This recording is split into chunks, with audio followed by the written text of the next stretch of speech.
necesitamos variables cuantitativas. Ahorita damos ejemplos de variables cuantitativas de los dos tipos que existen. Por lo pronto, en este vocabulario,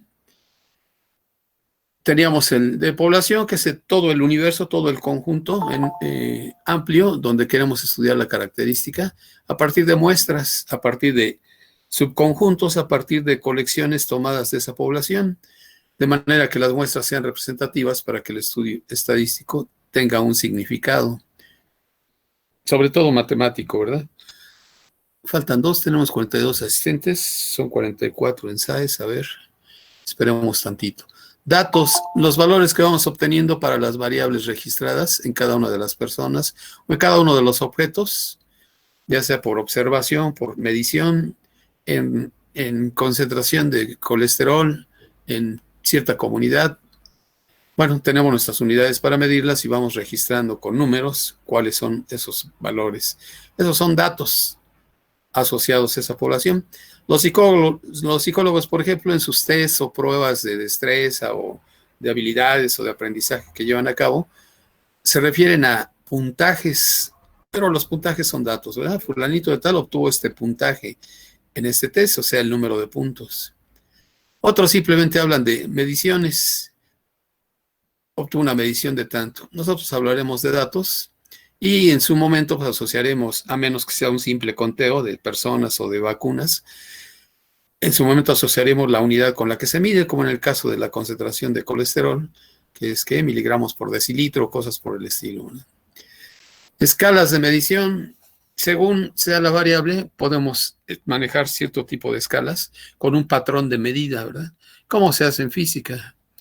Las escalas más rudimentarias son la escala nominal y la escala ordinal. Como les comentaba, es nada más hablar de clasificación respecto a los nombres de las variables, como fue soltero, casado, viudo, etcétera, o el orden que llevan los valores de esas variables, primer grado de dureza, tercer grado de dureza, en fin.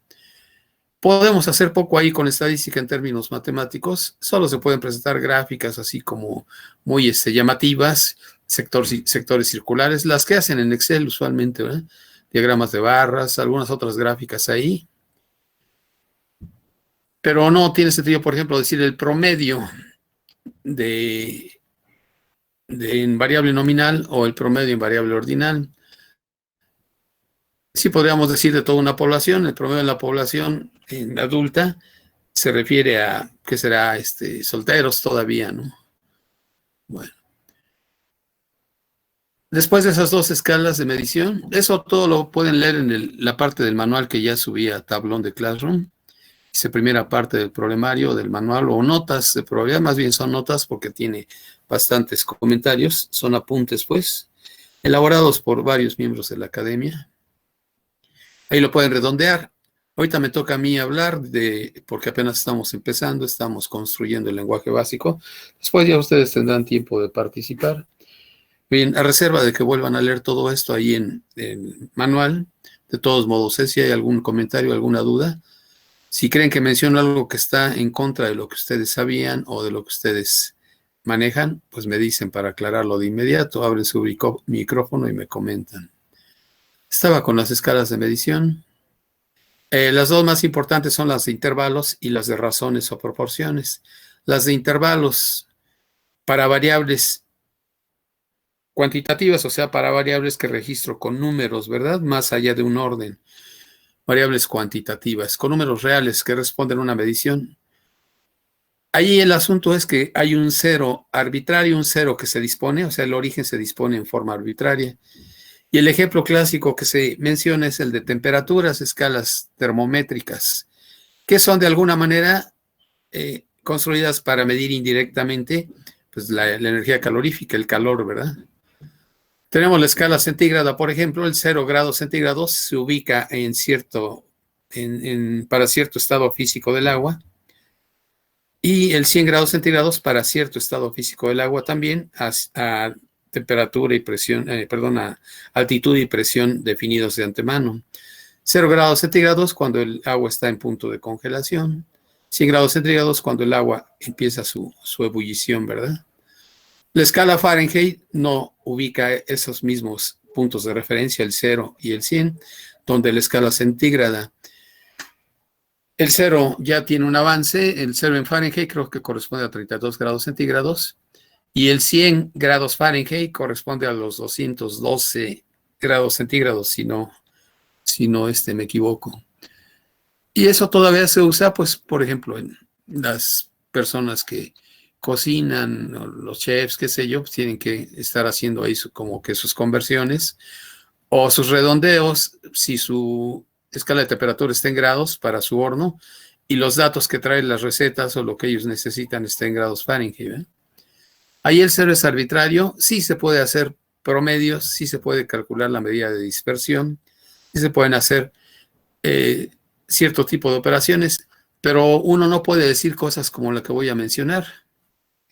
En este recipiente tengo agua a 80 grados centígrados y en otro recipiente tengo agua a 40 grados centígrados. No puedo decir el recipiente del agua a 80 grados centígrados es el doble de caliente que el recipiente que tiene agua a 40 grados centígrados. Eso pierde su significado en física, no puedo hablar de esa manera, por una serie de razones, ¿verdad? No es llevado directamente a la energía calorífica. Porque el 0 es arbitrario, lo decía. Ejemplo de escala de intervalos o escala intervalar que utilizan en otras áreas, pues por ejemplo en la psicología o la psicometría, si se puede hablar de un área específica, donde aplican exámenes. Luego para ingresar a escuela superior nos aplican exámenes psicométricos y nos dicen, este es su número de puntos, su puntaje. Ellos manejan una escala de tipo intervalar o de tipo de intervalos, porque sí es cierto, tienen números, pero no puedo decir, digamos, en la escala de IQ o de CI, coeficiente intelectual, aunque hay problemas ahí para definir qué cosa es la inteligencia, pero bueno, nada más respecto a qué cosa es el cociente intelectual. Alguien tiene, qué sé yo, 80 y otro sacó 160, pues no puedo decir, el de 160 de IQ es el doble de inteligente que el de 80, ¿verdad? No se puede hablar de esa manera. O en otros terrenos. Esos son fenómenos complicados o variables complicadas el hablar de cómo medir de alguna manera la inteligencia, porque pues está complicado definirla. Ahora se habla de 7 inteligencias, o creo que ya subió la cuenta a 11 inteligencias, inteligencia múltiple, ¿verdad? Pero bueno, afortunadamente nosotros no nos metemos en esas situaciones. Y solo menciono los ejemplos de escala de intervalos. La altitud, medir la altitud es otra escala de intervalos, porque el 0 que se señala en esa escala también es arbitrario. Que la mayoría lo pone a nivel del mar, está bien, pero también se podría poner a nivel de, no sé, de el punto más alto de Toluca y a partir de ahí medir la altitud para fines de lanzar globos aerostáticos, ¿verdad? Bueno, lo que da las temperaturas o información del clima por allá arriba. Son ejemplos de intervalos, seguro que ustedes pueden encontrarse otros ejemplos. Y sí les recomiendo que busquen sus propios ejemplos, o cuando no se les esté evaluando. No nada más en matemáticas, en todas sus asignaturas, hagan una pausa y digan, ¿de veras estoy entendiendo lo que leí o lo que estoy estudiando o lo que me están comentando? Me trato de poner ejemplos, hago una pausa y me pongo ejemplos. Si tengo dudas de si el ejemplo funciona o no, pues lo planteo como pregunta o busco ahí en mi material hasta que encuentre la aclaración correspondiente. Entonces ya llevamos 3 escalas de medición, la nominal, la ordinal y la de intervalos. La escala de razones, cocientes o proporciones, como le llaman algunos, es la más acabada, ¿verdad? La que más se presta para hacer estadística y sacar resultados, pues muy cercanos a la certidumbre. Escala de razones sí tiene un 0 auténtico. Por ejemplo, en estatura, si yo te digo 0 centímetros en arbustos, estamos midiendo arbustos, y digo la altura, en ese caso, pues no es estatura, es altura. La altura del arbusto es 0, pues es que no hay arbusto, ¿verdad? El 0 dice ausencia de, en este caso, de altura. Si decimos 80 centímetros de altura, bueno, ahí sí tengo mi relación bien establecida. Voy a reducir no creo que se agreguen más, voy a reducir la parte de pantalla donde los observo a ustedes para abrir la presentación un poquito más.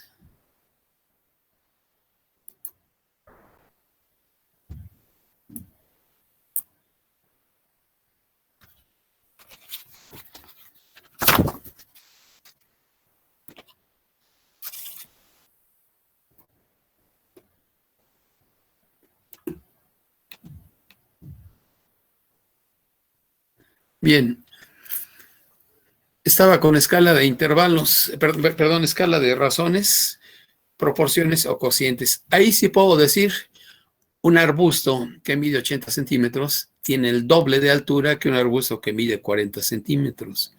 Y puedo hacer muchas otras mediciones o comparaciones, aunque el arbusto lo mida en pulgadas, en otro sistema de unidades, o en milímetros. De todos modos, puedo hacer esas comparaciones.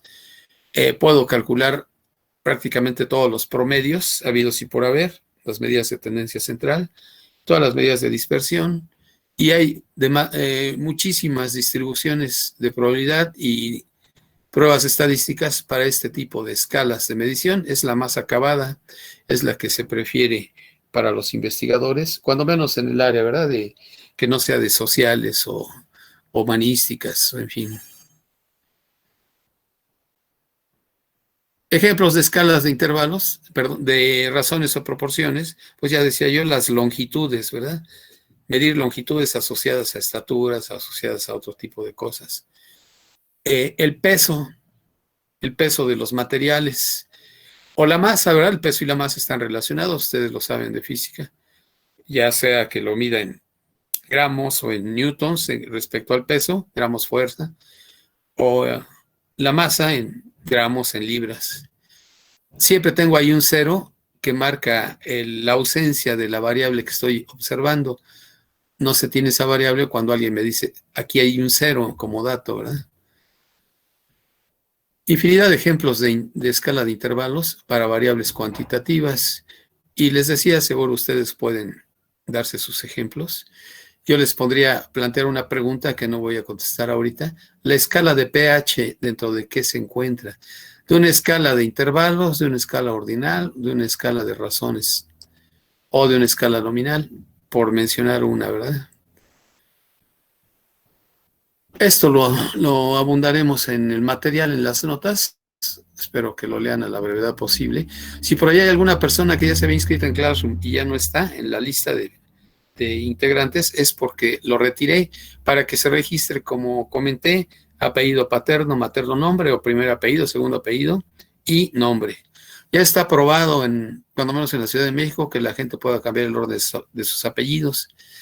Por eso digo primer apellido, segundo apellido, pero debe ser exactamente con el que se registraron en el SAES. Porque si no, la plataforma Classroom va a decir en un momento dado que no entregaron tarea o que no tienen trabajo, que se pidió. Esto está alfabetizado por apellido, por primer apellido, apellido paterno, tal como aparece en el SAES, por favor. Entonces, si retiré a alguien del aula virtual, no es porque lo expulsé, es para que se registre como debe. Quizá tenga que cambiar su perfil en Google. Pueden consultar ahí en algún sitio de Google cómo cambiar su perfil para que aparezcan registrados así, apellido paterno, materno y nombre. Además, en toda la tramitología académica, escolar, pues tienen que usar ese registro, ¿eh? Ya les comenté por qué. Hay apellidos que son Miguel, hay apellidos que son Gonzalo, y no sabemos después si se refieren a un nombre o a un apellido, a menos que lo pongan en ese orden. Estadígrafo, medidas que se asocian a las muestras para ver los promedios o la intensidad con la que se dispersan o diseminan en el eje X, los valores de la variable, los datos. Digo eje X porque ahí vamos a representar a nuestros valores de la variable. Los parámetros serían esos valores asociados pero a toda la población. Ejemplo de estadígrafo, la media aritmética de la muestra. Ejemplo de parámetro, la media aritmética de toda la población. Ejemplo de estadígrafo o estadístico, como dicen algunos, la desviación estándar de la muestra. Ejemplo de parámetro en la población, el asociado, sería la desviación estándar de la población. Incluso se manejan diferentes símbolos. Como nosotros no podemos hacer aquí una actividad de muestreo realmente, pues vamos a suponer en muchos casos como si estuviéramos con toda la población, aunque sean pocos elementos. Y los símbolos utilizados pues, son los estándar. Luego la calculadora tiene dos símbolos para desviación estándar en el modo estadístico, una S minúscula y una sigma del alfabeto griego, una sigma minúscula.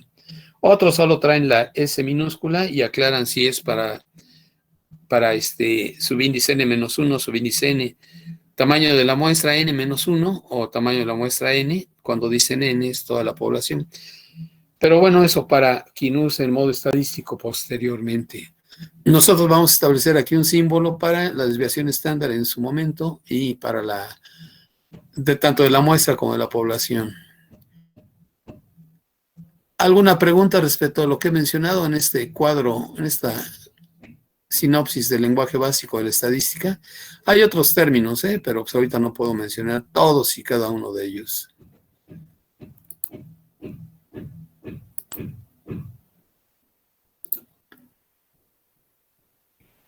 ¿Alguna pregunta respecto a esos términos? No, profe. No, profe. No, profe, no, profe. Bien, vayan tomando ahí sus pequeñas notas en su cuaderno que deben tener a la mano para que después, si hay un comentario, pues me lo digan respecto a estos términos, lenguaje básico de la estadística. Regreso a las diapositivas, avanzamos a otra. ¿Qué hace la estadística descriptiva? Pues nos muestra cómo hacer una recolección de datos sistemática, ¿verdad? Metódica, no es nada más así, porque a los primeros que pasan, si voy a hacer una muestra o elaborar una muestra sobre ciertas condiciones, así como de que si toma, cuánta cantidad de jugo de naranja toma la persona, ¿verdad?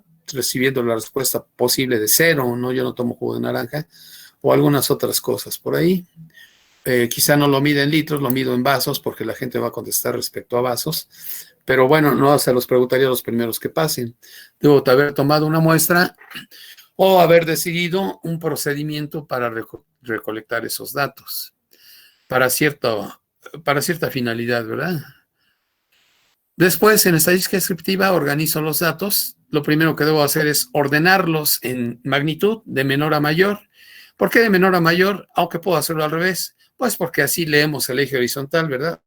De izquierda a derecha, de menor a mayor. Y luego, con esos datos ya organizados, hacer una presentación por ahí esquemática que se llama detalle hojas, que me va a ayudar a contar rápidamente para tabular los datos, para presentarlos en tabla.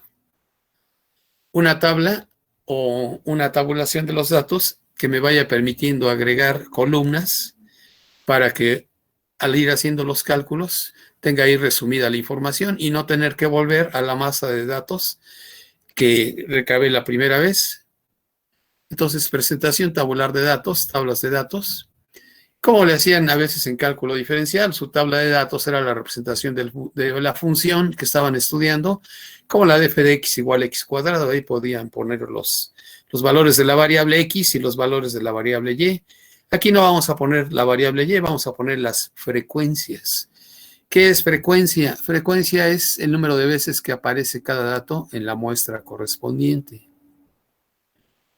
Aunque hay varios tipos de frecuencias, ahorita nos dirigimos hacia allá. Después de tener la presentación tabular de los datos, me interesa la presentación gráfica. Las gráficas que usualmente presenta Excel y otras más. Bueno, el objetivo no es manejar este curso con Excel, porque además nos traería otras situaciones, ¿verdad? Que tengamos el programa instalado y todo eso. No, simplemente vamos a construir nuestras gráficas, pero las de realmente importancia para estadística descriptiva, porque hay muchas variantes. Por ejemplo, las gráficas de sector circular no las vamos a utilizar aquí, aunque debemos estar capacitados para leer información en un reporte científico, en un artículo de investigación o simplemente en un texto de lo que me diga una gráfica de sector circular, una gráfica de pastel, como también se les llama, ¿verdad? O de pie, que no tiene mayor problema, creo yo, si uno sabe sacar ahí rápidamente proporciones. Entonces, haremos ciertas gráficas de los datos en histogramas. No cualquier diagrama de barras es un histograma. Polígonos de frecuencia y luego polígonos de frecuencia acumulada. A eso me refiero con las gráficas. Para otras finalidades, digamos en control de calidad, hay gráficas de Pareto. En otras especialidades, no sé qué, los químicos, por ejemplo, los técnicos en laboratorista químico. Luego calcularemos y haremos cálculos de cómo encontrar los promedios, las medidas de tendencia central de los datos. Los datos, si es una variable significativa, si es una constante, si trabajamos la edad que tienen ustedes en su grupo y queremos tratar eso como variable, pues no voy a tener grandes resultados, ¿verdad? Porque de alguna manera casi todos tienen la misma edad. Porque van en grado de estudios y pues también de alguna manera, salvo quien por alguna razón se haya por ahí atrasado un año o adelantado un año, tendrían edades diferentes. Pero no sería muy significativo el estudio estadístico de la variable edad en alumnos de sexto semestre. Lo sería si ponemos estudio de la variable edad en jóvenes que van en algún grado escolar, pero ya no en la escuela, sino fuera, ¿verdad? Registrando también a los que pues ya no tienen la oportunidad de ir a las escuelas. Entonces, promedios, media, moda, mediana, sobre todo. Otro tipo de medias, la media ponderada, la media armónica y la media geométrica.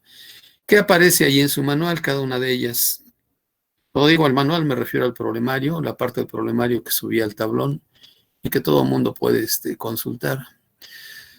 Los datos tienen una tendencia de acumularse alrededor de ciertos valores de la variable, valores realmente registrados, o sea, otros datos, o bien valores teóricos de la variable. Si yo registro las estaturas de personas en centímetros, puedo calcular en promedio cuál es la estatura. Y a lo mejor ahí está hasta milímetros, ¿no? Porque salió, qué sé yo, 178.2. Ese es un valor teórico de la variable, pero está admitido como estatura. Tendría que haber registrado hasta milímetros. Habrá otros promedios como la moda y la mediana, menos interesantes en estadística, pero de todos modos veremos cómo calcularlos. Y los datos también tienen una dispersión sobre el eje de las X, se van diseminando en el eje de las X. Puede ser que estén muy alejados uno de otro, o muy próximos uno de otro. Entonces, aparecen las medidas de dispersión. La variabilidad de la muestra o de los datos de la muestra se mide de esa manera con unos valores que se llaman medidas de dispersión. Tienen fórmulas, los más famosos, la desviación media, la desviación estándar y la varianza. Daremos las fórmulas para calcularlos y obviamente explicaremos el significado, para que no nada más nos quedemos en el nivel técnico, ¿verdad? De decir, yo sé aplicar la fórmula, pero no sé qué significa. Oye, que mi especialidad es de técnico, sí, pero ustedes van a la superior, la mayoría de ustedes no se incorporan al mercado de trabajo, van a la escuela superior. Entonces tiene uno que estar preparado para llegar por allá. Estadística inferencial, esa no la vamos a estudiar aquí, pero sí voy a comentar rápidamente las áreas que revisa, como la correlación entre variables, datos bivariados, dos variables, aunque se puede hacer una investigación estadística con múltiples variables. Para un mismo individuo de la población o para un mismo sujeto se pueden medir dos variables. No sé, por ejemplo, la edad y el número de horas que duerme regularmente. O bien, ya más fina el estudio, el nivel de colesterol o la concentración de colesterol y qué sé yo, ¿no? La ingesta de grasas diaria, claro, con los recursos para poder medirlo. Y puedo buscar una relación entre esas dos variables. A veces las relaciones se dan nada más en términos gráficos. Lo ideal es que aparezca una función como en cálculo diferencial, una fórmula que me diga, mira, aproximadamente para tal ingesta de grasas tienes tal nivel de colesterol. No soy yo de la especialidad, yo no soy médico, no soy IBQ, cosas por el estilo, pero bueno, creo que ustedes pudieran manejar en un momento dado ese tipo de variables. Y poner en una gráfica de 2 dimensiones mi plano cartesiano, variable X, digamos, la ingesta de grasas, y variable Y, la concentración de colesterol. ¿Cuál de los dos, el bueno o el malo? Bueno, eso ya sería cosa de que ustedes lo decidieran para hacer ahí sus respectivas deducciones.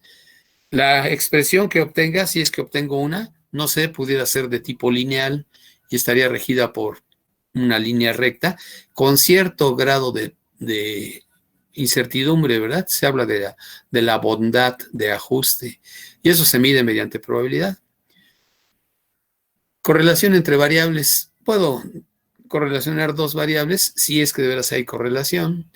Hay una correlación famosa entre pues el nivel con el que fuma la gente y la probabilidad de contraer cáncer, cuando menos enfisema pulmonar, digamos, ¿no? Uno de ellos, o algún otro tipo de cáncer.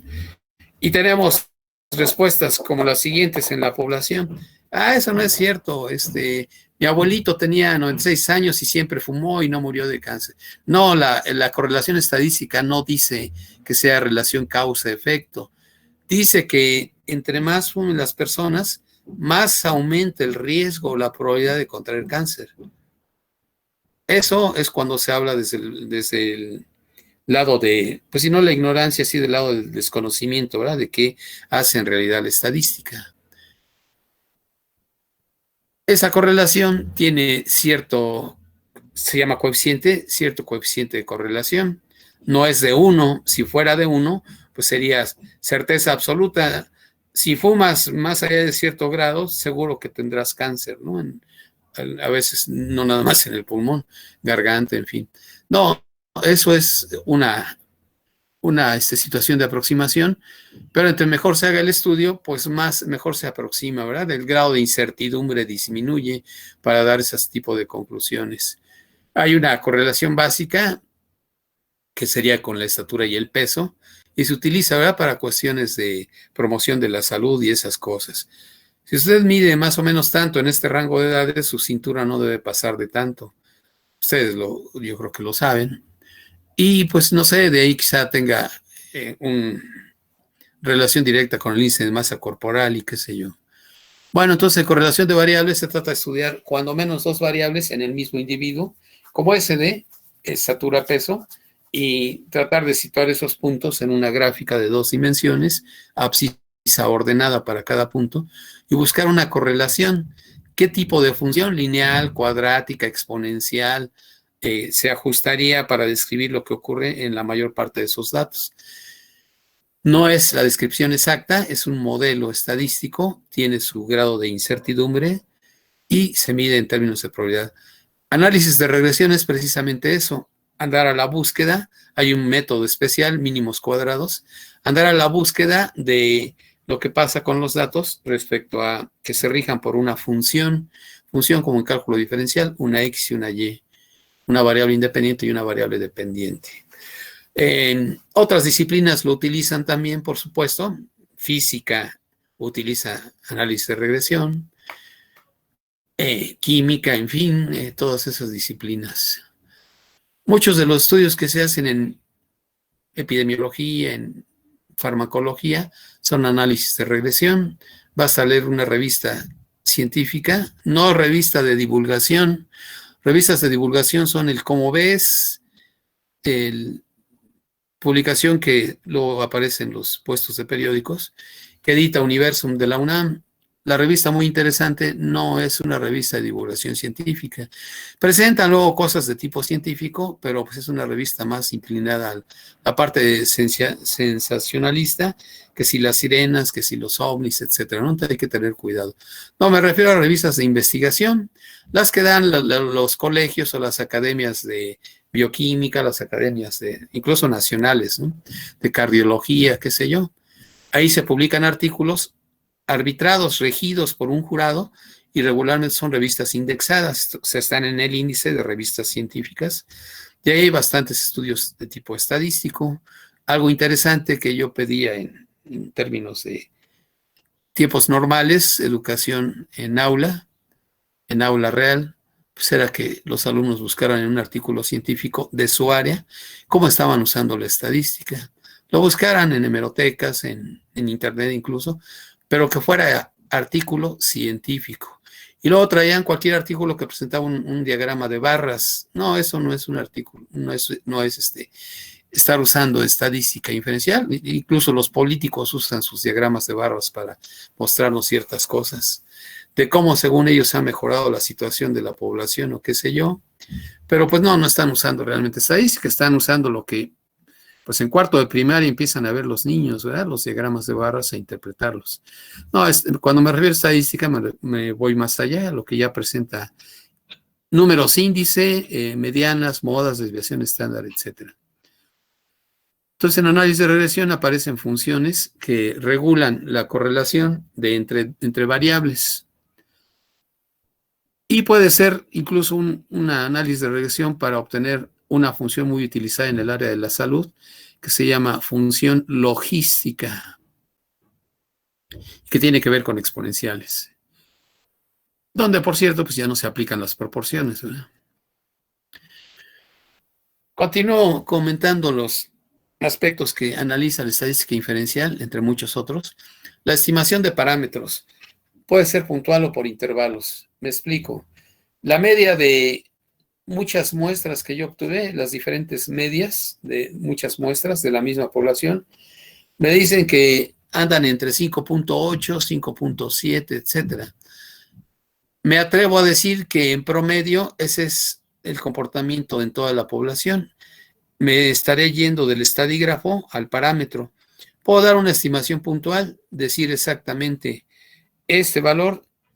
Si en las muestras me salió 5.8, entonces yo aseguro con una probabilidad de 0.98 que ese es el promedio en la población. Esa es una estimación puntual. Hay otra estimación de parámetros, la que se hace por intervalos de confianza. Ya lo escucharán mencionar pues prácticamente a cualquier carrera que accedan en el nivel superior. No voy a dar el valor que yo estimo en toda la población de la media aritmética, lo voy a dar en un intervalo. Digamos, la media aritmética de la población anda entre 5.2 y 5.6, por ejemplo, en un intervalo de confianza de 0.05, digamos. Cosas por el estilo se manejan en los estudios estadísticos de inferencia estadística o estadística inferencial. Pruebas de hipótesis. Hay una muy famosa, la chi cuadrada, que utilizan en muchas investigaciones. No es la única, está la TED-Student, en fin, y se refiere a a afirmar, a dar una conjetura de cómo se comporta la población en términos de una hipótesis alternativa y una hipótesis de trabajo, hipótesis nula le llaman, en la mayoría de los casos. Y la prueba de estadística que se corre o que se aplica para comprobar esa prueba de hipótesis, valga la repetición de las palabras, podría ser esa, la chi cuadrada, chi porque hay una letra griega que se llama chi, una parecida a X mayúscula, chi cuadrada, o la TED-Student o la prueba de Fisher. Esta investigación que hacían los jóvenes es muy rica porque les dejaba ver cómo se usaba la estadística realmente en el área de la salud o en el área de la química o en el área de la farmacología, qué sé yo. Porque, pues decía, no me lo están platicando, no me dicen, cuando crezcan van a saber cómo se aplica la estadística, ¿no? Ahí lo estaban viendo. Aunque por lo pronto no se entendiera cabalmente el significado de lo que manejan en el artículo de investigación, porque eso pues ya lo hace gente de especialista, ¿verdad? En el área de bioquímica, en el área de farmacología, en fin. Entonces ahí hay una gran cantidad de pruebas de hipótesis aplicadas al área químico-médico-biológicas y otras, por supuesto, aplicadas al área de la ingeniería fuerte, ingeniería civil, ingeniería de materiales, qué sé yo. Teoría del muestreo, otra área de la estadística inferencial, te dice cómo puedes tú tomar muestras. Va asociado con el diseño de experimentos. un investigador dice, me interesa estudiar tal cosa, tengo esa inquietud, entonces diseñas tu experimento en términos estadísticos y de ahí te sugieren, por ejemplo, cómo tomar el muestreo y de cuántos elementos debe ser la muestra. El número de elementos de una muestra se llama tamaño de la muestra. El número de elementos de la población se llama tamaño de la población. Es un uso que se da al término tamaño, al vocablo tamaño en estadística. Entonces, el tamaño de la muestra, le voy a poner 30, no es lo que uno se le antoje o se le presente primero a la mente. Teoría del muestreo y diseño de experimentos te dice cuál es el tamaño óptimo de la muestra para que hagas tu investigación y la puedas publicar y si se te pueda dar crédito en un momento dado, ¿verdad?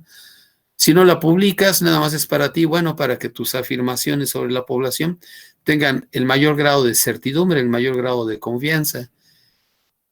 Una probabilidad de 0.98 que pasa esto, o de 0.95 que pasa aquello, ¿verdad? Eso es lo que hace la teoría del muestreo.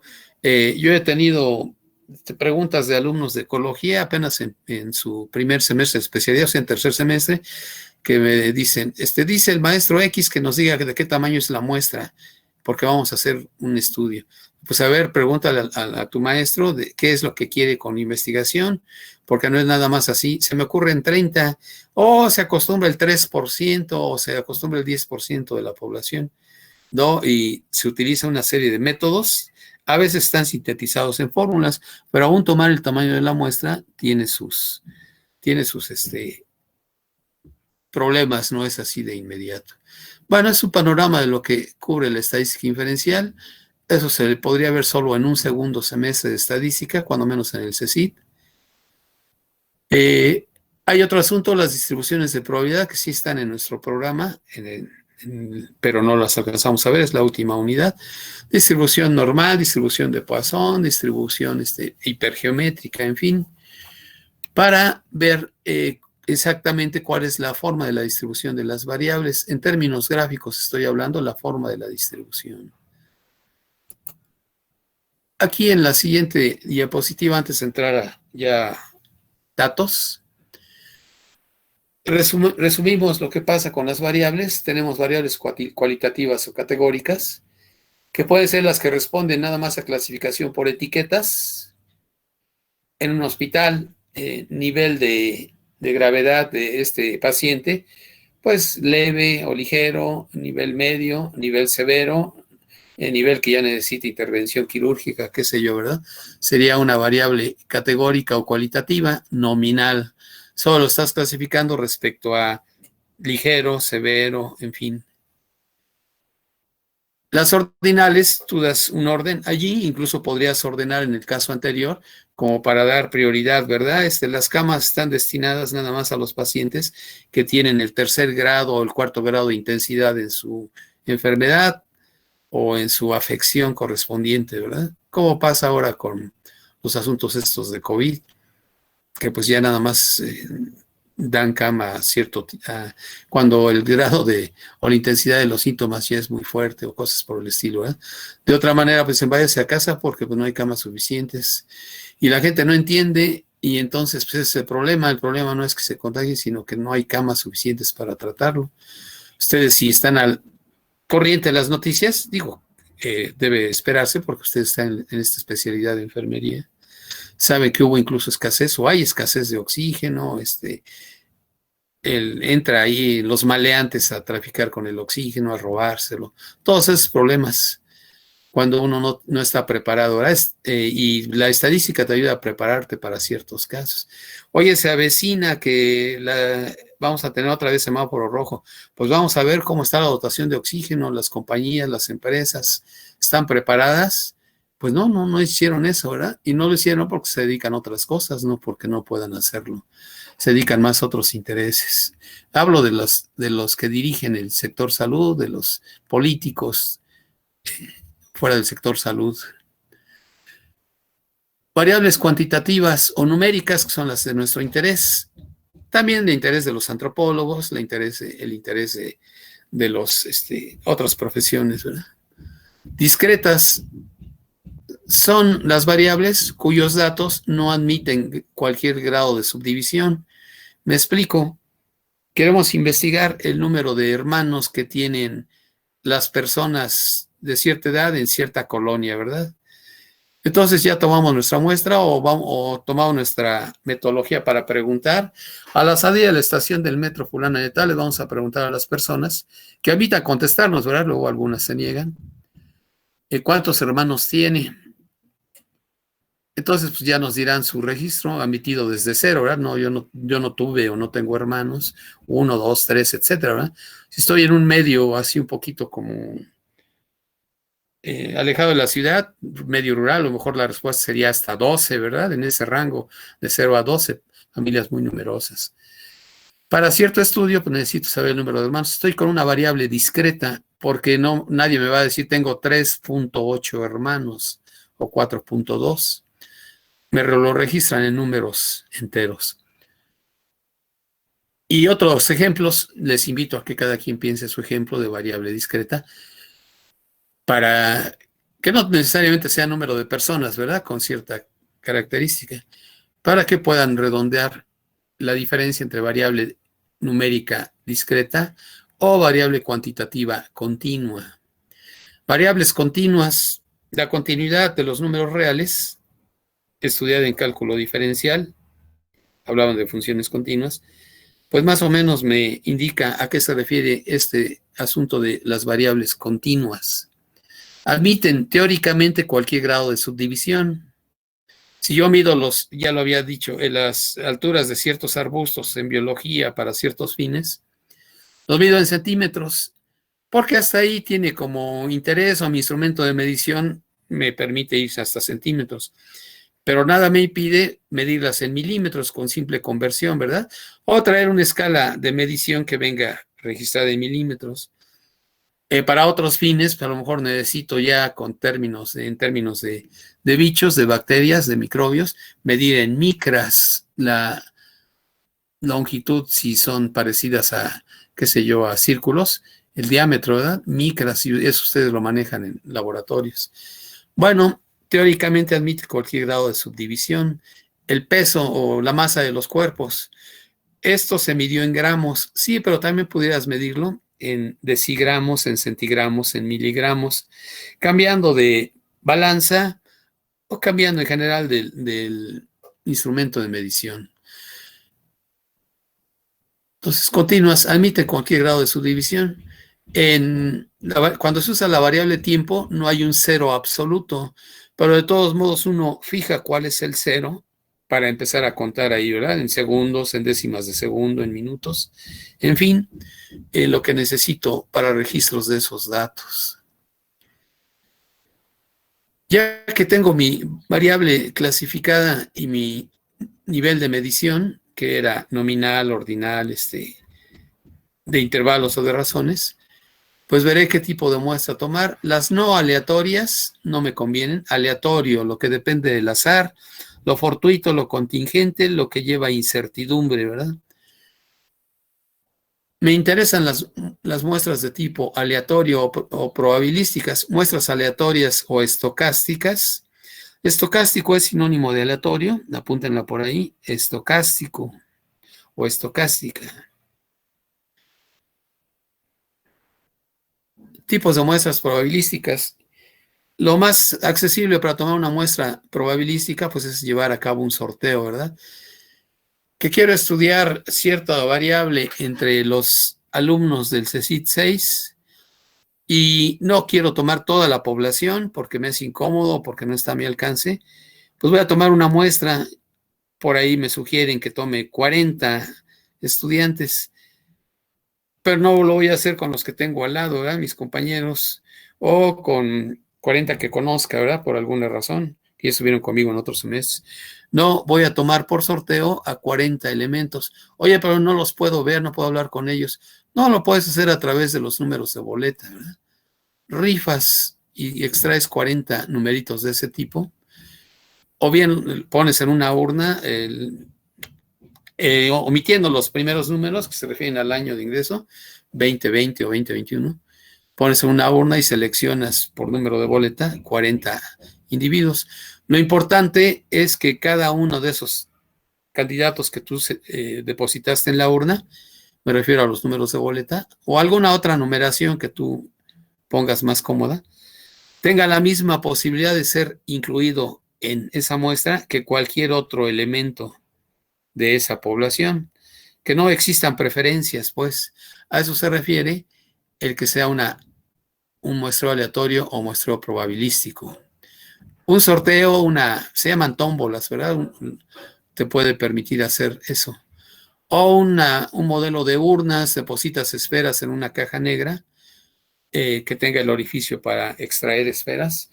Caja negra para que de antemano no veas el contenido. Puedes numerar las esferas o puedes ponerlas por color y vas extrayendo esferas una tras otra, digamos, y vas registrando el número o el color y dices, ya tengo aquí mis 40 esferas o mis 10 esferas, las que necesites, y buscas el numerito que le tocó a la esfera y lo relacionas con el número que le toca a la persona que necesites incluir. Hay muestreos sin repetición, hay muestreos con repetición. Es decir, la persona elegida ya no la vas a poder incluir en la muestra otra vez porque ya la consideraste, sería un muestreo sin repetición. Hay muestreos que sí te lo permiten, ya no hablando de personas, para otros fines, ¿verdad? Tienes un conjunto de medicamentos, vas a tomar un muestreo porque son muchísimos y vas a ver, quieres saber o averiguar qué porcentaje ya están caducos o ya han caducado.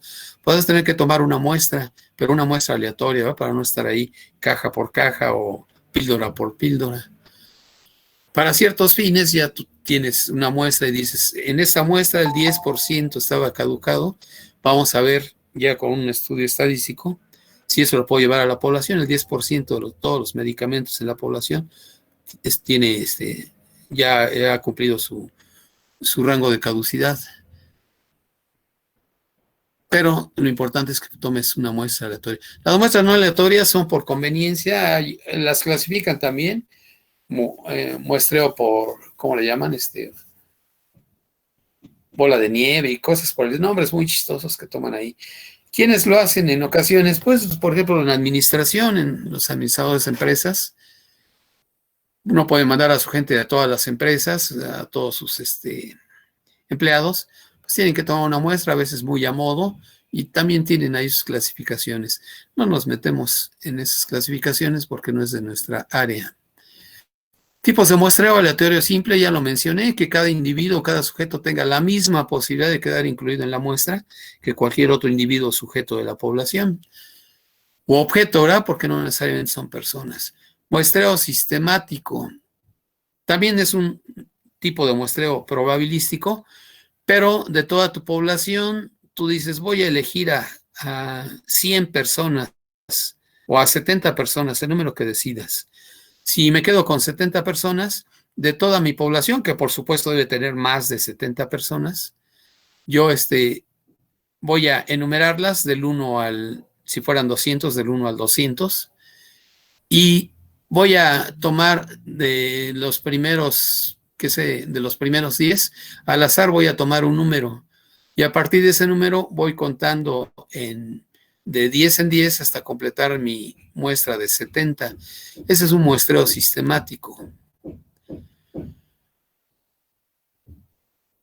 Un muestreo estratificado, estratos, no se refiere a las formaciones de nubes, se refiere a conjuntos de los objetos que se van a estudiar con ciertas características o ciertos criterios, se seleccionan esos conjuntos llamados estratos. En economía ocurre muy seguido que se hablan del estrato de población de bajo ingreso, el estrato de población que tiene el tercer decil respecto a salarios mínimos, en fin, se forman estratos y para tener un tipo de muestreo estratificado, de cada estrato se elige cierto número de elementos, eso se hace a su vez por muestreo aleatorio simple. De cada estrato voy a elegir 5, digamos que tengo 10 estratos. De cada estrato elijo 5 por una rifa y ya completo 10 por 5, dije 70, bueno, tengo 7 estratos, 10 por 7, 70 elementos. Los estratos los formo conforme a cierto criterio, estratos por rango de edades, estratos por nivel académico, estratos por condición de peso, de estatura, en fin, ¿verdad? Y el muestreo por conglomerado, ¿se le parece? Un conglomerado también es un subconjunto de la población. Se toman conglomerados, pero aquí para formar la muestra, no se toman elementos de todos y cada uno de los conglomerados. Se rifa cierto número de conglomerados.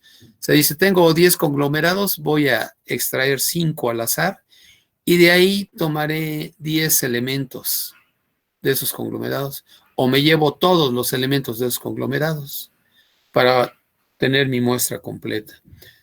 Bueno, esto está ahí citado en el manual, en los apuntes, para que le den una leída.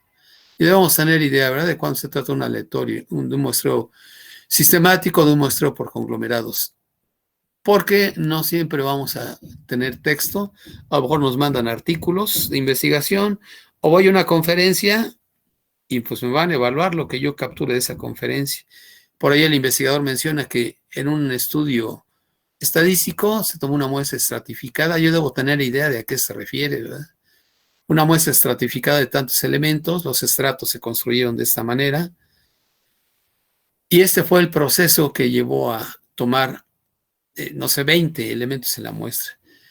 A diferencia de si me dicen que fue un muestreo sistemático o un muestreo por conglomerados. Escalas de medición, ya las había comentado, de acuerdo con las variables. Tipo de variable, pues tienes el nivel ordinal para variables categóricas, nivel ordinal también para variables categóricas. Ya para variables cuantitativas o numéricas tienes la escala de intervalos o de razones. Si la variable es discreta, puedes tener escala de intervalos nada más, cuando el cero es artificial. O bien, puedes irte a una escala de proporción si hay muchísimos elementos en esa muestra, aunque es una variable discreta. Las tallas de la ropa, por ejemplo, en cierto sistema, ¿verdad? Porque ahora, por el libre mercado, pues tenemos ahí variantes. Por ejemplo, las damas, las tallas de las ropas, qué sé yo, de blusas, están dadas a veces con números, a veces con letra, igual que las camisas en los varones, ¿no? Pero ya si está registrado con números, pues tendrías quizá una escala discreta, porque a lo mejor dices, invento, ¿no? A lo mejor dices 36 y no hay 36 y medio, el 36 se brinca al 37 en términos de camisas. O si hay medios, 36, 36 y medio, 37. Pero tomamos esa escala discreta porque no hay una camisa talla 36.3 o talla 36.8, ¿verdad? A lo mejor solo mandada a hacer en cuanto a que si hay sastres que se dedican a eso. Es una variable discreta, es numérica pero discreta. El número de calzado igual, ¿verdad? Es una variable discreta. Tus tenis, ¿de qué número son? Algunas marcas te los dan nada más en múltiplos de la unidad. A veces la abrevia, ¿no? Del 8, del 9, que realmente quiere decir 28, 29, 30, qué sé. Otros sí te ponen ahí medios, 28.5, bueno, 28 y medio. Pero en términos de estudio de variables, pues sería una variable discreta porque no admite cualquier grado de subdivisión. Ahí lo usual es usar escala de intervalos. O si te vas a escala de razones es porque son muchos elementos, muchos datos. Y la escala de razón, de cociente o de proporción, con cualquiera de estos nombres se le conoce, es porque puedes formar proporciones entre los miembros de esa muestra y las proporciones ya te dicen bastante, ¿verdad? Como cuando calculas velocidades o qué sé yo, densidades, en fin.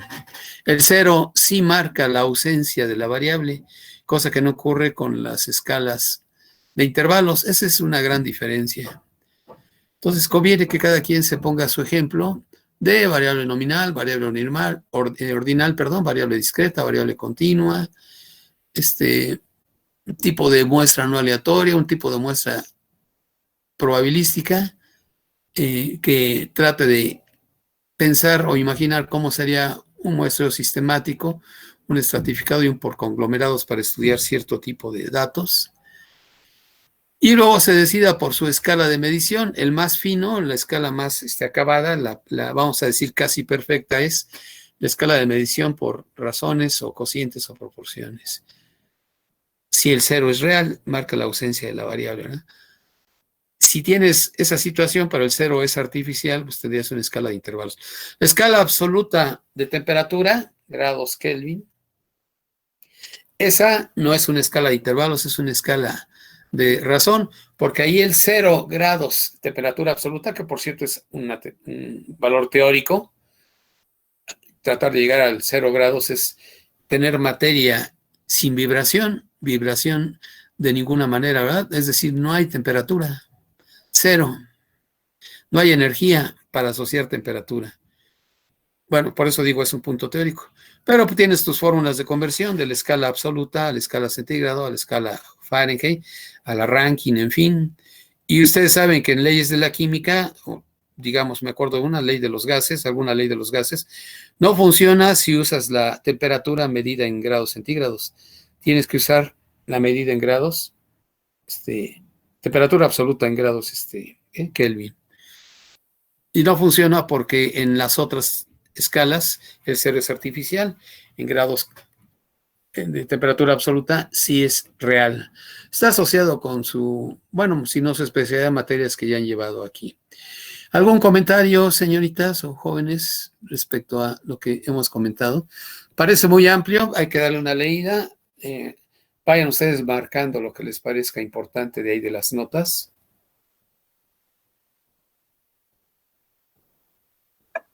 Profe, yo solo le quería...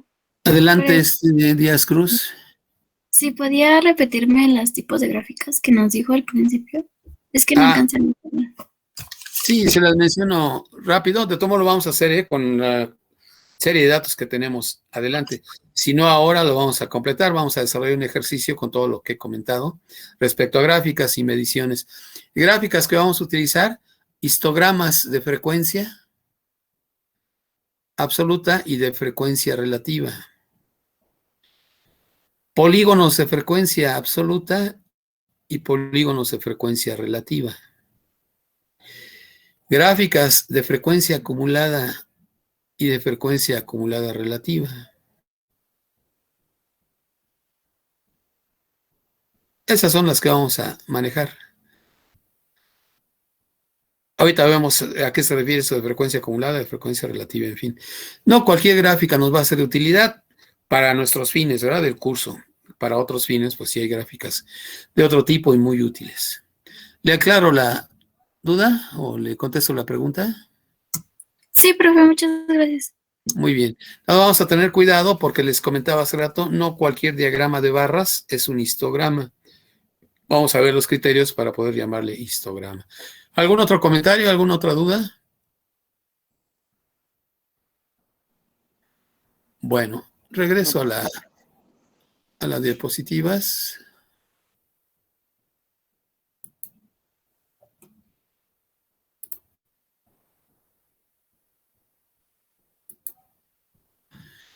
Y este es como nivel básico de lenguaje estadística, ¿verdad? Saldrán otros términos, pero bueno, esos poco a poco los iremos comentando. Les presento ahora una serie de datos. Uy, aquí tengo problemas con esto que no corresponde. Ya. Tengo esta serie de datos. Me sería complicado porque tengo varias, tengo ecología, tengo enfermería y otra especialidad por ahí. Me sería complicado buscar una serie de datos para cada especialidad y trabajar sobre ella. De hecho, el tipo de datos no es muy importante aquí para entender los conceptos estadísticos. En su momento se lleva a cabo el ajuste, ¿verdad? Si se habla de concentración de colesterol, pues las unidades serían miligramos por decilitro, o alguna otra, ¿verdad? Creo que es moles por decilitro o algo así. Si es índice de masa corporal, bueno, eso como es un índice, lo señalas como corresponde en términos de las unidades que estés utilizando, ¿verdad? Índices son muy utilizados en el área de la salud. Y bueno, ustedes lo ven ahora en epidemiología, pues aquí hablando de la pandemia que nos agobia, se habla mucho de índices de mortalidad, de letalidad, de morbilidad, en fin, y uno debe estar acostumbrado a interpretar rápido esos índices, porque quien lee las noticias o el que expone, el conferencista, pues no se va a detener a explicarnos a cada rato qué cosa es el índice que está manejando, ¿verdad? Ustedes en su especialidad, pues seguro que manejan varios índices, o en su carrera profesional van a manejar varios índices. Tome como una especie de variable en cualquier especialidad. Se trata aquí de 60 estudiantes de medicina, se registraron sus estaturas en centímetros. ¿Qué se va a hacer con esas estaturas? Se le va a dar un tratamiento de estadística descriptiva, como lo fui comentando aquí. Ya dejamos la parte del vocabulario esencial de lado y vamos a empezar con datos. Adelantemos hasta donde podamos con esta serie de datos. Esto también está bueno, lo voy a subir al tablón para que lo tengan allá a la mano, ¿verdad? Que no estén ahorita anotando. O bueno, los que deseen pueden tomar captura de pantalla, pero todo modo lo voy a subir al tablón. Más tarde, ahorita no, para que tengan ahí la serie de datos. Aquí ya alguien trabajó un poquito y los ordenó de menor a mayor. No nos interesa de qué escuela de medicina, si era del sector privado, del sector público, no nos interesa en qué país. Realmente nada más nos interesa que se trata de una variable cuantitativa, las estaturas de las personas se registran en unidad de longitud. Aquí se tomaron los centímetros, pero se puede hacer la conversión a milímetros, a pulgadas, a metros muy fácil porque le pondrías 1.49 en vez de 149 centímetros para los fines que correspondan. En realidad, que los datos estén en enteros o en decimales no acarrea mucho problema si fuera en metros, 1.49, porque puedo multiplicar cada dato por 100 para recorrer el punto de lugares a la derecha y hacer el tratamiento con puros datos enteros. Los cálculos que haga de la media, el centil 30, en fin, luego lo ajusto con esa transformación que hice de cada dato se multiplicó por 100. De todos modos, por ahí vamos a dar un ejemplo de concentración de ácido ascórbico contener ácido ascórbico en alimentos, como una especie de tarea, y está en decimales, porque son cantidades muy pequeñas, ¿no? Aunque se pueden convertir en enteros. Miren ustedes, esto ya está ordenado de menor a mayor, algo conveniente. Regularmente pues no me salen los datos ordenados, ¿verdad? Yo los tengo que ordenar de menor a mayor. Ordenar es una cosa, agrupar en intervalos es otra.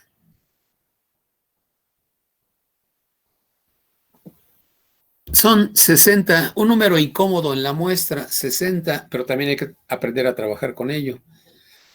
¿Por qué digo número incómodo? Porque vas a tener que dividir entre 60. Y dividir entre 60, a menos que sea un múltiplo de 60, pues te da problemas porque el 60 es un 20 por 3, y al aparecer ahí el 3 por 20 es 60, al dividir entre 20 por 3, cuando divides entre 3, si la división no es exacta, te da una expansión decimal periódica infinita. Eso de periódico infinito ustedes lo vieron en álgebra, primer semestre. Entonces tiene uno que ponerse de acuerdo hasta cuántos decimales va a aceptar y si va a poner redondeo o no redondeo. Aún para el redondeo tiene uno que ponerse de acuerdo, porque si salió, digamos, 160.5, debo ponerme de acuerdo en si lo voy a tomar como 160 o 161. Ahí hay una serie de convenciones o de convencionalismos respecto a cómo sea el dígito anterior, si par, impar, en fin. De hecho, la calculadora me ayuda para no estar en esos conflictos.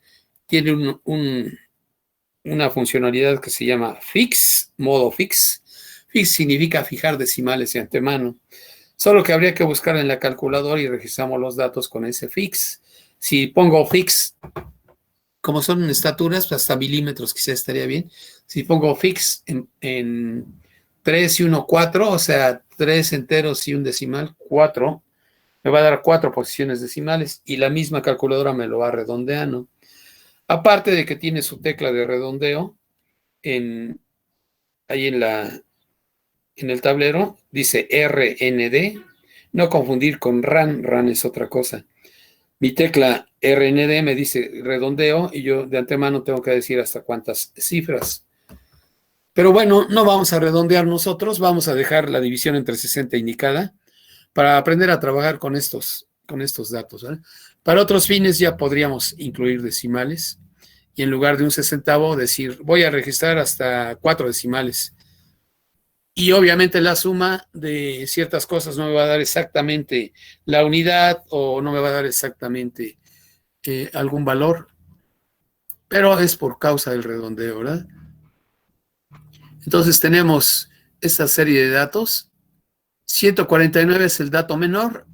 Vamos a representar a la variable por una X, en general una X minúscula, como lo hacíamos en cálculo, aunque no es obligatorio, ¿verdad? Usar la X. Pero es cómodo para la simbología.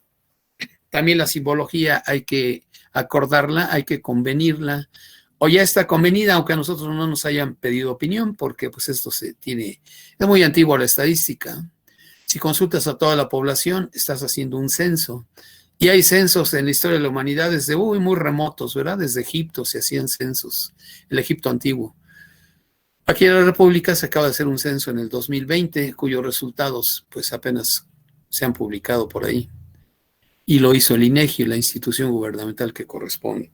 Censo de población, hay otro tipo de censos, el censo con características comerciales, en los negocios, pues, o industriales, en las industrias, en los talleres, qué sé yo. X min, así le vamos a poner, X, y abajito el renglón min, abreviar X mínimo, es el valor mínimo de los datos, en este caso es 149. Y X, subíndice max, subíndice es porque va abajito el renglón, la abreviatura de máximo, X subíndice max, es el valor máximo de la variable, que aquí es 183. Eso lo debemos tomar en cuenta. Estudiar tantos datos, 60, aunque hay muestras enormes, y hay software estadístico, pues que ya me permite trabajar con rapidez. Les explicaba que nosotros no tenemos ninguno oficialmente. Si yo pongo uno aquí, se me declara como piratería. Bueno, no aquí en la red del Politécnico. Y esos software pues son cuestiones, luego se nos olvida, ¿verdad? Las TIC son negocio y los que producen software pues, te venden la licencia, pero al año ya tienes que pagar la actualización o si te cubren un año de actualización a los 2 años. Como sea, ¿verdad? Van haciendo negocio. Vamos a trabajar con los 60 datos. Uno por uno sería muy engorroso. Lo que se va a hacer es formar intervalos. Vamos a agrupar los datos por intervalos. ¿Qué es eso de intervalos? Lo mismo que ustedes comprendieron de intervalos en cálculo diferencial. Cuando hablaron de dominios y rangos de funciones, no quiero traerles ingratos recuerdos, pero tienen ahí su conocimiento esencial de los intervalos, ¿verdad? 2 números reales, 3.8, 4.9, eso te forma un intervalo cerrado si incluyen los extremos 3.8, 4.9, abierto si no quieres incluir los extremos. Y te da todos los números reales mayores que 3.8 y menores que 3.4, perdón, y menores que 3.9. Aquí vamos a usar intervalos parecidos, más cómodos que esos, por supuesto. Y les vamos a llamar intervalos de clase o clases. Otros les llaman módulos, otros les llaman categorías. Bien, el problema con estadística descriptiva es que pues, es muy común, es muy utilizada en muchas áreas. Y entonces a veces cualquier, como profesionista, a veces un administrador de empresas dice, pues yo si sé estadística voy a hacer mi libro. Le queda tiempo para hacer su libro y él cree que va a colaborar con, pues cuando menos con su gremio haciendo un libro de estadística. El problema es que empiezan a tomar convenios que pues no tienen así como a veces mucha justificación, empiezan a cambiar el significado de los términos o cambian los vocablos.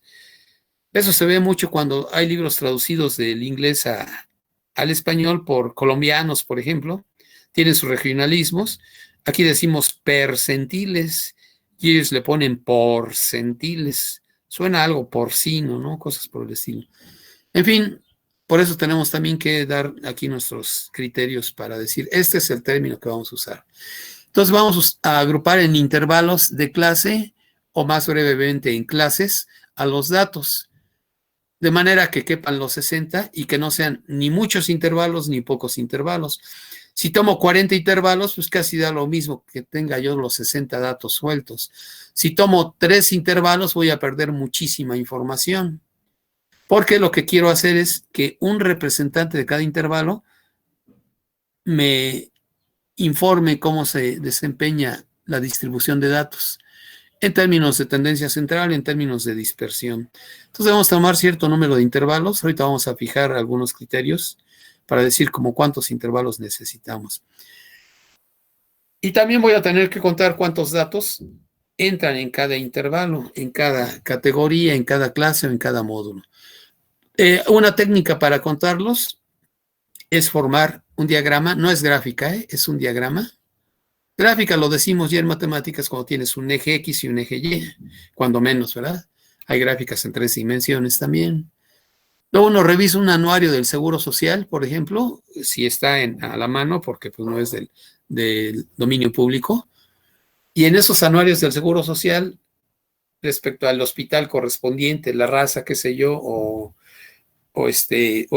la clínica Lomas Verdes, o en general, y tiene unas gráficas ahí, pues como con mucha creatividad. A veces el quedarse viendo en la belleza de la gráfica nos hace perder el sentido de la gráfica. La gráfica es para darme la información rápida acerca de cómo van los datos.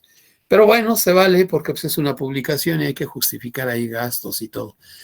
A todo color, en fin. Si alguien tiene algún familiar que trabaja en el sector salud, pueda así como consultar ese tipo de anuarios o de informes estadísticos, verá la gran diversidad de gráficas. Les puede traer algunas fotos de esa diversidad. El diagrama tallo hojas no está en el manual, por eso lo voy a comentar aquí con amplitud. Es una manera esquemática, un esquema de presentar los datos, ya obedeciendo un orden de menor a mayor y además colocándolo por respecto a los 140 y tantos, 150 y tantos, 160 y tantos, etcétera, ¿verdad? Del lado del tallo, lado izquierdo de la barra vertical que ven ustedes aquí, que estoy marcando con el cursor del ratón, tengo 14, 15, 16, 17, 18. A eso me refiero es el total de decenas, ¿verdad? 149 tiene 9 unidades, 4 decenas, una centena. El total de decenas son 14. 14 por 10 son 140. Por eso digo 140 y tantos, 150 y tantos, en fin. Entonces pongo el 14 y a la derecha de la barra voy a poner como hojas, aunque algunos los hacen verticalmente, es legítimo no ponerlos en forma horizontal. En el tallo aparece el 14 y en las hojas va a aparecer el 9 porque tengo un dato que dice 149. No hay otro. Voy al siguiente renglón, de arriba hacia abajo, Perdón. Tengo ahora el 15 para marcar los 150 y tantos. Como esto ya está ordenadito, qué rápido es. 150, marco un 0 nada más. Luego aparece el 151, marco un 1 nada más en la hoja que corresponde al 15. Un 1. Después un 3 para referirse al 153, un 4 para el 154. Como el 156 aparece 2 veces, tengo que marcar 2 veces el 6. Es conveniente, bueno, yo uso comas para mi astigmatismo, ¿verdad? Necesito separar bien estos números, prefiero usar comas. No se me vaya a pasar la mano y tomar en cuenta el 6 3 veces, o al 160 que aparece muchas veces, pues contarlo mal. Si cuento mal un dato, pues ya todo lo demás pierde precisión. Aunque sea estadística, hay que trabajar con precisión porque de por sí perdemos certeza cuando manejamos los datos, ¿no? Experimento estadístico. Alguien hizo un experimento estadístico, le interesa para ciertos fines tomar una muestra de 60 estudiantes de medicina, medir su estatura en centímetros. Ahí hay un error de por sí, ¿verdad? En el instrumento de medición, atribuido al instrumento de medición, si está mal, hay unas citas métricas muy mal hechotas, o bien al propio lector, ¿verdad? A quien lea la estatura, el error de paralaje que luego comentan, depende de si se puso del lado izquierdo o del lado derecho a ver la escala. A lo mejor no era 149, eran 149.8, más cerca del 150, pero bueno, él registró 149. Eso ya incluye incertidumbre. Los físicos en sus laboratorios manejan una teoría de incertidumbres para saber qué hacer con ese tipo de desvíos inherentes al observador o al instrumento de medida. A veces los instrumentos están mal calibrados, entonces eso también acarrea problemas, ¿verdad? Cuando se registran los datos. Si es un experimento, primero que nada debe ser un proceso sistematizado, lo vas a llevar a cabo en cierto orden. Y de antemano, si tú ya presumes lo que va a ocurrir, como resultado del experimento, se trata de un experimento determinista. Cuando vas a mezclar ciertas sustancias en laboratorio de química, pues tú por teoría ya sabes lo que va a resultar, nada más vas a comprobar esa teoría quizá, o vas a medir la cantidad de producto que se te produce precisamente cuando combinas esas dos sustancias, o tres, o las que sean. O vas a ver cómo el catalizador utilizado acelera, en qué intensidad acelera la velocidad de reacción. Pero ese es un experimento determinista. Experimento aleatorio es diferente. De antemano no sabes lo que va a ocurrir. Como no le voy a preguntar al primero que pase su estatura, entonces pues, debo tomar la muestra y de antemano no sé quiénes van a quedar en la muestra para medir su estatura. Depende del azar. Ese se llama experimento aleatorio, experimento estocástico. Lo que sí debo tener son condiciones de control. Así sea en experimento determinista o en experimento aleatorio. En sus laboratorios tienen condiciones de control, incluso de comportamiento, ¿verdad? No puedes entrar sin bata. En cierto momento, en cierto tipo de laboratorios, pues deben tener como precauciones con el cabello. Quien lo use largo, se le puede quemar ahí con el mechero, o si están manejando una centrifugadora y hay riesgo de que entre un cabello ahí, imagínense. No sé, cosas por el estilo, ¿verdad?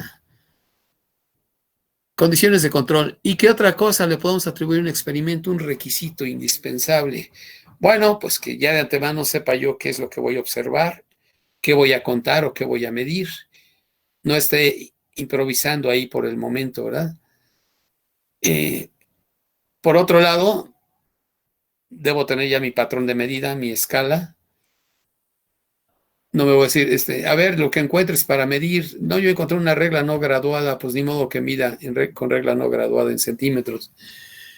O en lo que usaban los niños, ¿no? Las cuartas para medir, la mano abierta y medir desde la punta del pulgar hasta la punta del meñique para decir tantas cuartas. Condiciones de control. Todas esas cosas parecen obvias, pero luego se nos olvidan. Y cuando se hacen preguntas de tipo teórico, la gente cae redondita, ¿verdad? Porque no lo meditó un rato. Y otro aspecto importante, a ver quién de ustedes me dice o me menciona de sus laboratorios, de sus clases prácticas. Otro aspecto importante que deben tener los experimentos. Ya mencioné algunas características importantes, ¿verdad? Que sepas qué es lo que vas a observar, contar o medir. Es decir, para qué vas a hacer el experimento. El resultado es otro asunto. Que sepas, que tengas tus etapas, ¿verdad? Tu serie de etapas bien definidas. No lo vas a hacer como caiga. Tan solo en química, ¿verdad? No puedes mezclar sustancias a veces en cualquier orden porque se puede producir ahí una explosión. Tiene que ser primero una y luego otra. Ya mencioné dos cosas, dos aspectos. Y hay otros.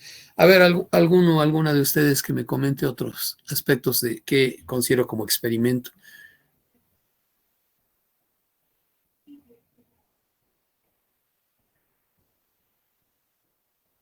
Piensen en los laboratorios que han tenido en sus materias de tipo práctico.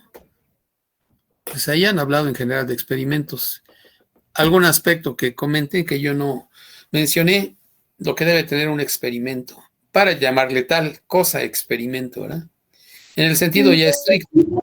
Ay, perdón, profe. Siempre nos dicen que debemos anotar los resultados. ¿O qué Exacto, es? el registro, ¿verdad? Para un posterior informe o para un reporte, un registro. Muy bien, aquí en estadística y probabilidad vamos a tener que registrar los resultados de los experimentos. ¿Qué más? Gracias, Díaz Cruz. ¿Qué más, jóvenes, señoritas? Ya Atenea nos dijo otra característica.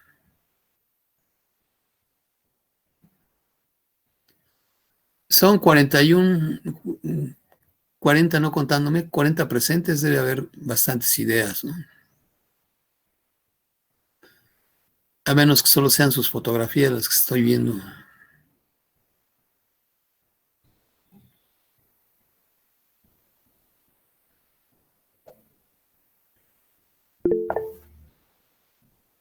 Puede Clara ser, Nieves, muy bien, perdón. una hipótesis respecto a, presiento que va a ocurrir esto, ¿verdad? Aun cuando sea del azar, o sea, un experimento que dependa de resultados al azar, puedo decir, los resultados no pueden ir más allá de esto, más allá de aquello, eso sí lo podemos hacer, ¿verdad? Una hipótesis. A veces como un poquito vaga, pero después podemos refinarla. A veces se puede dar una conjetura ya más concreta, entonces necesitamos una hipótesis, tratar de comprobarla. A veces la hipótesis es que la ley de la química fulana y tal se va a cumplir en esta sustancia si le agrego tal o cual cosa.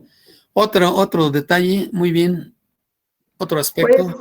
maestro, sería más que Ya la llevar a experimentación. cabo A el ver, método perdón, científico, una a ¿no? una a la vez, Torres, ¿escucho? Que le digo que sería como tal, pues llevar a cabo el método científico, ¿no? Que sería Muy bien, observación, planteamiento del problema, hipótesis, experimentación, como usted ya dijo, los resultados, análisis de los resultados, compararlos con una teoría de ley y pues ya tener una conclusión. muy bien. Jiménez, creo que iba a comentar algo. Sí, Jiménez. era también lo que iba a decir yo, que después de la hipótesis, realizar la experimentación y después de ello ya sacar los resultados y por último la conclusión. Muy bien. ¿Alguna otra opinión? Por supuesto, se usa el método científico. No es usar el experimento en el lenguaje ordinario, como cuando le dicen a un muchachón por ahí, tú nada más andas experimentando de novia en novia, ¿no? No, no se refiere a eso. Bueno, escuche, Ortiz. También podría ser como el margen de error, Las si sabemos. incertidumbres, ¿verdad? Ujú. Sí, ya lo había comentado incluso los físicos en sus laboratorios, cuando trabajan física experimental, tienen toda una teoría de incertidumbres. ¿Qué pasa si estoy midiendo dos magnitudes físicas relacionadas y se produce incertidumbre del 0.5% en una y del 0.8% en otra, porque así está especificado en la calibración de los aparatos? ¿Qué hago? Sumo esas incertidumbres, las multiplico, las divido. Toda una teoría, todo un estudio ahí de las incertidumbres en física. En efecto, hay que considerarlas, ¿verdad? Como en estadística, ya de por sí nuestros resultados están sometidos a incertidumbre, pues estará presente. Aún en la vida, ¿verdad? Aunque no lo detectemos a nivel de los objetos que nos rodean, pero aún en la parte de la microfísica, pues a nivel atómico, tenemos el principio de incertidumbre, es algo inherente a la naturaleza. Si tú quieres medir al mismo tiempo la cantidad de movimiento, bueno, la velocidad y la posición de una partícula atómica o subatómica, si mides una, la otra se te indetermina, no puedes conocer las dos a la vez. Eso está ya implícito ahí así se llama principio de incertidumbre de Heisenberg. Bien, algo que se nos ha pasado a comentar y que es importante es que el experimento como tal debe ser o debe tener la capacidad de ser replicado, de ser reproducido. Si no hacemos eso, pues nada más un experimento mío y nadie más podrá poner como en juego lo que yo escribí ahí con metodología para el experimento. Me quedaría yo con, entre comillas, mi verdad, ¿verdad? Yo sé que en el experimento me salió eso y ya. No, se trata, si quiero hacer una contribución, ese experimento, ese mismo experimento lo tienen que poder repetir cualquier otra persona, claro, del ramo, ¿verdad? Bajo las condiciones de control especificadas para observar lo mismo y con el mismo instrumento de medición. Luego hay líos con eso, sobre todo ya en cierto tipo de niveles escolares, cuando se presenta resultado de un experimento y en el examen profesional le piden hacerlo ahí en el laboratorio de la escuela pasó en el CIMBESTAB hace tiempo, Centro de Estudios Avanzados del Politécnico, que sí llevaba la tesis muy bien hechecita, todo, había hecho el experimento, pero al momento de tratar de repetir el experimento en nuestro laboratorio, algo salió mal. ¿Y qué creen? En ese momento pues ya no le dieron el grado de doctor o maestría, no sé qué iba a obtener. Eso es algo real, claro, no es del dominio público, pero algo salió mal en el experimento. algo no estaba bien definido, o el mismo instrumental que se utilizó tenía variantes respecto al que usó el estudiante, ¿verdad? El candidato a doctor o a maestro. Entonces tenemos que estar seguros que el experimento es replicable, reproducible en las mismas, bajo las mismas condiciones de control. Experimento estadístico. Lanzo una moneda para observar la cara que queda hacia arriba al caer. Cara para nosotros es águila sol, para los gringos que cara o cruz, o en otros países, ¿verdad? El hecho es que debo tener condición de control en ese sentido. Oye, lancé el dado, pero se me fue una coladera. No, pues entonces no tenía condiciones de control. Otro ejemplo, lanzo un par de dados. Ya había comentado que son dados comunes, no los dados de peluche que traen los jóvenes que manejan microbuses ahí al frente. Dados normales, homogéneos, legales, bien balanceados, que no estén cargados, pues dados no sesgados. Si lanzo 2 dados para registrar la suma de lo que resulta en las caras que estos dados muestran al caer, y en su momento tengo que repetir el experimento, cuando menos teóricamente, ¿verdad? Hay simulación de lanzamiento de dados en la calculadora, luego lo emplearemos. Si nuestra calculadora es científica, lo podemos hacer, aunque no tenga el modo estadístico. Lanzo los dados y digo, bueno, lo voy a hacer 50 veces, y ya la número 30 a la prueba o ensayo, ¿no?, del lanzamiento de dados. Así se llama, ensayo o prueba, cuando repito el experimento. Cada vez que lo repites, un ensayo o una prueba. Digo, híjole, ya estoy cansado, ya lo lancé muy cerquita de donde los había lanzado la primera vez. Pues eso ya es estar perdiendo condiciones de control, ¿verdad? Porque estoy además alterando otra variable, la distancia o la fuerza con la cual los lanzo. Lo mejor sería tener ahí un aparato diseñado con un resortito, o 2, según sea, para lanzar los dados, ¿verdad? El resorte pues no se va a cansar. A eso se refiere condiciones de control. También en probabilidad necesitamos esas condiciones de control en estadística. Bueno, ya prácticamente dijimos lo que necesitamos de los experimentos. Estamos con la presentación tallo hojas. El último dato de 183 estaría marcado aquí en el último renglón, de arriba hacia abajo del diagrama de su izquierda. Tengo 18, 180 y tantos, tengo el 2 y el 3. Ojalá lo separara por comas para mayor oportunidad de contar rápido. 182, estatura, aparece una sola vez. La frecuencia del dato 182 es 1. Frecuencia absoluta, el número de veces que aparece. El 183, 18 y 3, aparece 183 una sola vez, frecuencia 1. Sin embargo, el 160 es 16, en el renglón del 16 y todos los ceros a la derecha. Me dice 160, desde la tabla, que aparece 1, 2, 3, 4, 5, 6, 7, 8, 9 veces. Contar con cuidado. Entonces aquí debo tener en el renglón del 16 9 ceros. 1, 2, 3, 4, 5, 6, 7, 8, 9. Si lo separo con comas, mejor aún. Y ese tiene frecuencia 9, el dato 160. No la persona, no las personas que miden 160 centímetros de estatura. No, me refiero al dato correspondiente de 160. La frecuencia absoluta marca esa cantidad, el 9. Lo usaremos en la tabla que se construya a partir de la clase que entra, ¿verdad? A veces, de todos modos, te queda muy abigarrado, muy aglomerado aquí para lectura o el conteo, y entonces se prefiere construir el mismo diagrama tallo hojas, pero con una mejor distribución del lado derecho, el último diagrama del lado derecho. El 14 lo divido en 2, el 15 lo divido en 2, las decenas las voy a separar en 2.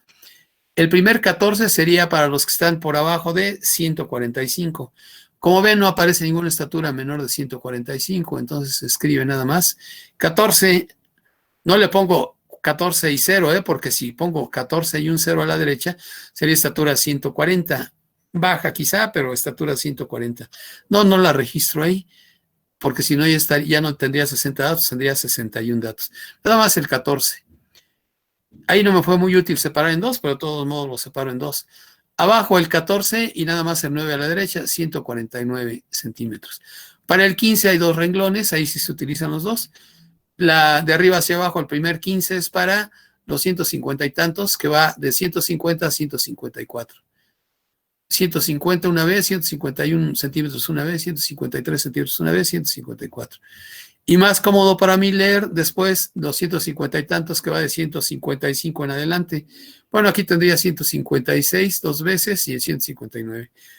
Vean la ventaja con el 160 y tantos, que aquí estaba muy extendida la parte del ramal o las hojas para el 16, y aquí ya la tengo en 2. 160 aparecen las 9 veces que habíamos contado, luego 161 3 veces, ahí están cargadas las estaturas, ¿verdad? Tiene una manera de distribuirse muy especial, 162.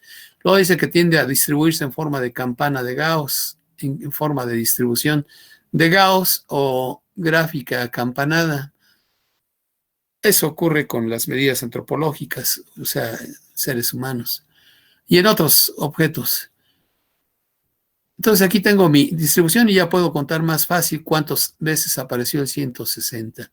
Lo que sigue para la clase que entra es construir una tabla como estas, donde vamos a dar los criterios para ver cuántas clases necesitamos.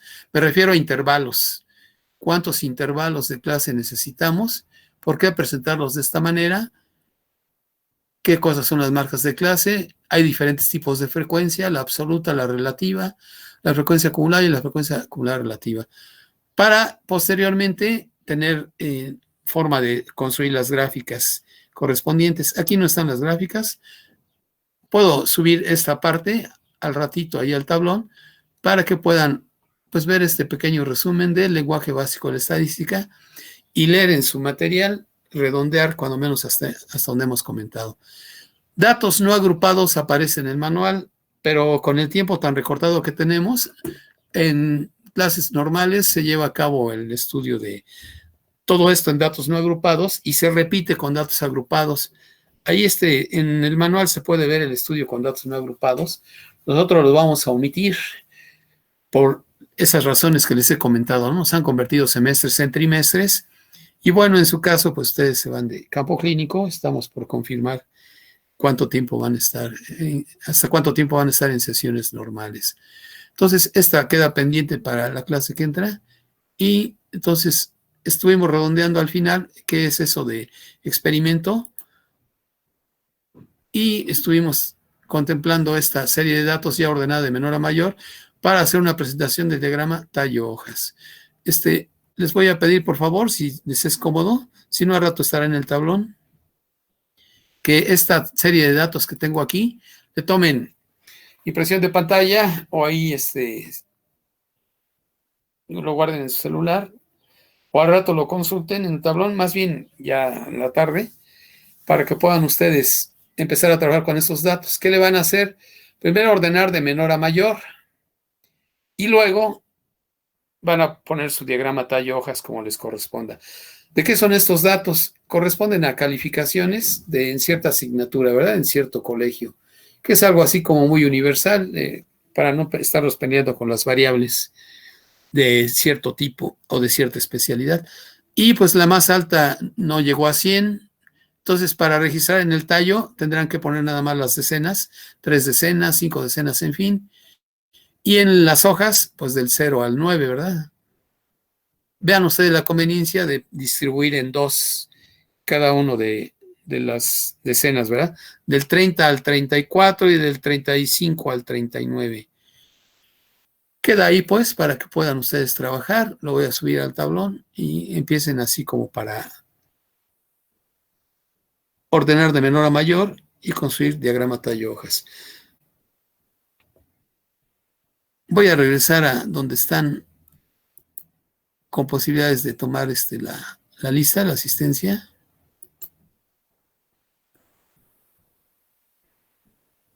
Había más de 40 aquí, ya entraron, ya se retiraron algunos, ni modo. El ni modo es porque pues están perdiendo, ¿verdad? Todo lo que aquí comentamos. Y no porque sea muy importante, esa no es la materia más importante para ustedes, pero pues sí hay evaluaciones. Entonces 40, y eran 44 al principio. Tomo la asistencia. Y si no hay algún comentario, vamos a seguir con la asignatura mañana, ¿verdad? Pueden ustedes retirarse, le dan clic aquí donde está el icono del teléfono. Mañana avanzamos otro poco. Gracias. Gracias. Cuídense, que les vaya bien. Gracias, Hasta luego, profesor. Gracias.